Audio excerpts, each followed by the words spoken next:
Hey there, welcome to another episode of RTD. Today's episode is entitled RTD in Cuba. So I want to take a couple minutes and share with you my thoughts on Cuba, having gone there and spent a couple days there, and just first impressions off having gone to a country I've never been to prior to, but heard a little bit about it, but never actually known exactly the details of the whole revolution and their currency system and things like that. So I want to take a couple minutes and share with you my thoughts and impressions. As you can tell from today's presentation, I have Mr.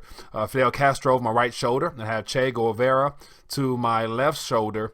And so those gentlemen there, they're plastered everywhere. From the time you walk to the airport to the time you go throughout the city, all throughout the countryside, you see these two figures here. So they're prominent figures in their history there. Part two, I actually have a conversation with a gentleman who was there during the entire revolution starting in the 50s. So he gave me a great insight into the history of Cuba from a non-biased perspective. And so there, as always, there's two sides of the story. There's what you're told, and then there's what you find out for yourself. So basically, I want to cover a couple things in the first with the whole revolution that is currently underway, it appears.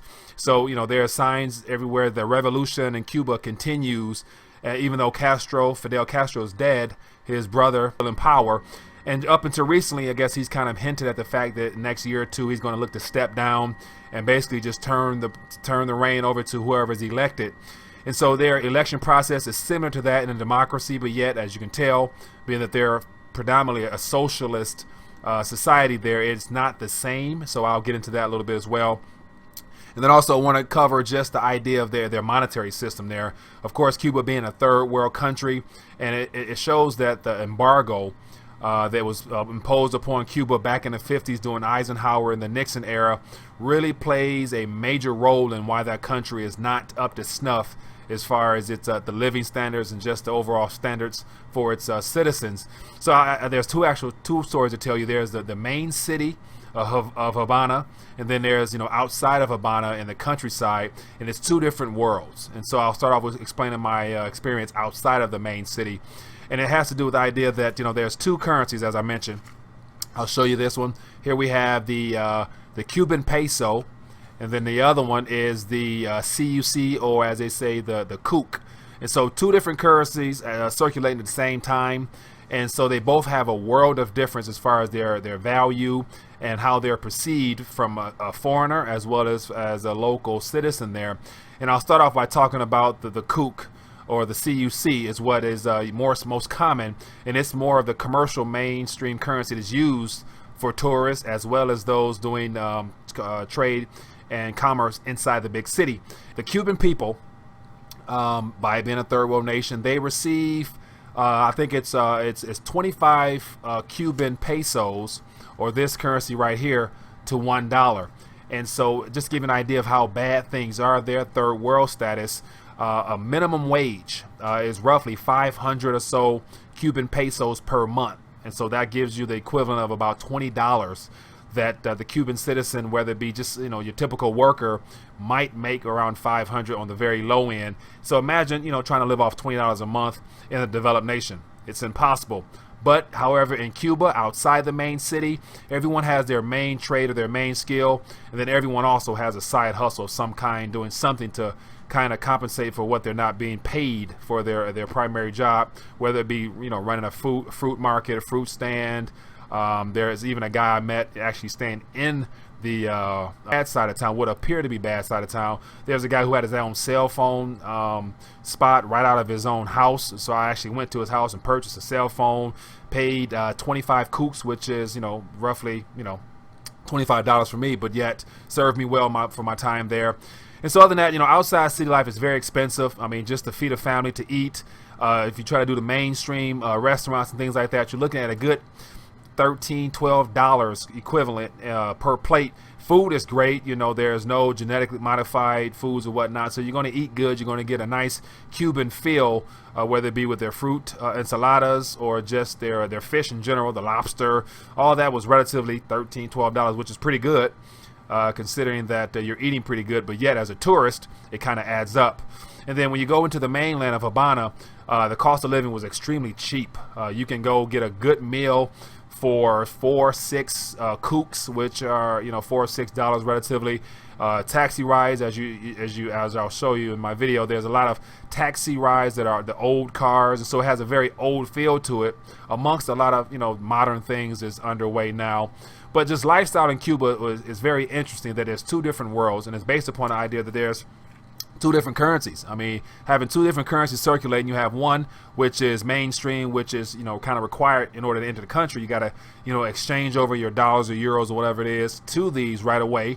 And then also some people chose to accept dollars when it was being offered to them. Another thing in regards to the exchange is when you touch base in Cuba at the airport at the exchange, if you attempt to exchange the dollar directly for Cuban pesos, there's for the most part a tax. 10 or 12% tax per dollar. So basically you're going to lose dollars. So for example, I attempted exchange, or I actually did exchange $100 on top of the euros that I had as well. In giving $100, I received 78 or so kooks back, or Cuban exchange pesos, as they say. And so basically, I lost what was that, $22 or so off just that exchange. Other than that, the third world status. I mean, one thing that I walked away with, having had a chance to speak with a person that was a part of the revolution, who still believes and is very optimistic that the future is bright under the current administration here in the United States. He believes that if Donald Trump continues to promote peace with the Latin American country, as he's I guess hinted at probably doing, that Cuba has a bright future, and it all has to do with the embargo. And so in part 2 of this video series here, you'll have a chance to actually hear from him directly, where we touch on things such as the embargo, the entire historical line of the presidential election there, and how the currencies came about in 1990. The kook was actually introduced to be used amongst trade with other communist nations. And so it's quite an interesting story, and so it's definitely something you might want to check out, because it has a lot more detail directly from a Cuban. So anyway, I just want to conclude this one with my thoughts on Mr. Che Guevara, as well as Fidel Castro. Prior to having gone down there, knowing nothing other than what I was told about them being dictators and the whole idea of socialism being bad, which at the end of the day, it's pretty much just government dominance, which controls the people and suppresses the people, which is still the case now. But the Cuban people have a different thought process about that. These two gentlemen are looked at as heroes because of the history of the Cuban people, and it starts off in 1950 with President Batista being a actual dictator, and how he robbed the Cuban people and really kept them down. And the fact that these two gentlemen presented themselves as saviors for the country, and they came into power through the revolution to free the Cuban people. And along the way, in my opinion, good intentions always turn bad when government and themselves decide to hoard power and to enforce absolute power, such as it's been over the last 50 or so years in Cuba under the Castro regime. I have a newfound appreciation on the history behind Cuba and the revolution and the attempt to bring about good from it, even though at the end of the day, I believe that it's actually kept them back from experiencing true democracy and true freedom, as well as capitalism and the advantages of being in markets that are free markets, that are able to float and trade, and allowing people to have opportunity to contribute to society, to actually receive the fruits of their labor. So just wanted to take a quick minute to share my thoughts with you. I hope you enjoy this short video I put together just to show you the highlights of my trip. And other than that, in part 2, there's more detailed of my actual interview with my friend Lou, as I call him. And it was a great conversation, and overall just a great time in Cuba. And if you're interested, I would advise you to take a trip down there. They've made it a lot easier since 2014 to do such. All in all, it was a great trip, learned a lot, look forward to going back again. And just another side note here, living outside the city, I had a chance to meet an American who actually lives there now when she's able to, and just to hear her background and her story of being a world traveler and how she arrived in Cuba.